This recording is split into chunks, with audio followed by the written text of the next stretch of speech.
Fragrance friends, it's October 1st, so I wanted to go over some Halloween spooky fragrances that I've been sampling. First is Riverside Hayride by Solstice Scents, and this is a really cool fragrance. It smells like one of those haunted hayrides that you'd go on at someone's farm or apple orchard, and it is so atmospheric. So you really get that kind of wet ground that has like fallen leaves and dirt. You also get the hay that you'd be sitting on, like the hay barrels. There's also a really nice apple sweetness. It gives such a fun fall vibe, but the wetness in it kind of gives it a more spooky, dark, it's just rained kind of smell. And I highly recommend this one if you want an atmospheric fall fragrance. Another one that has an apple note is Trick or Treat by Zyrena, and this is actually inspired by the horror movie Trick or Treat. So compared to the last one, this one is a lot more about the flavors of Halloween itself.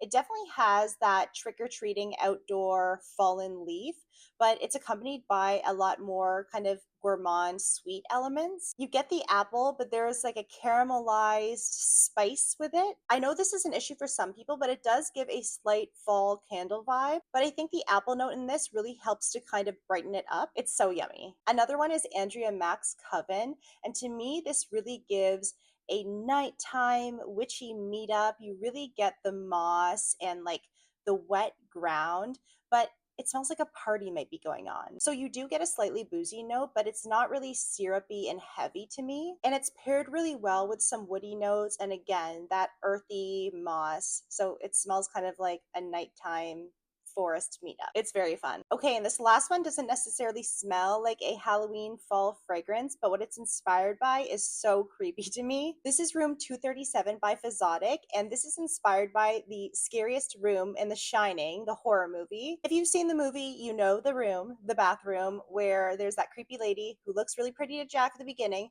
ends up being an old, rotting, gross moldy woman who tries to like chase him after. This is inspired by that room. This really smells like it would fit in that era. It has a very cool vintagey soap smell, but it's not powdery to me. It's more of a green floral. And I really just smell it and think of that room and it scares me. There's something animalic in it too. I don't know if it's musk or if it's ambergris. I forget. But it goes really well with that soapiness. If you want a slightly soapy but not powdery green floral fragrance with an interesting vinyl accord, I would definitely try this one. And even if you're just a fan of The Shining, definitely check this one out. I have a bunch of other horror, spooky, Halloween, fall inspired fragrances. So this is only part one, and stay tuned in fall for more.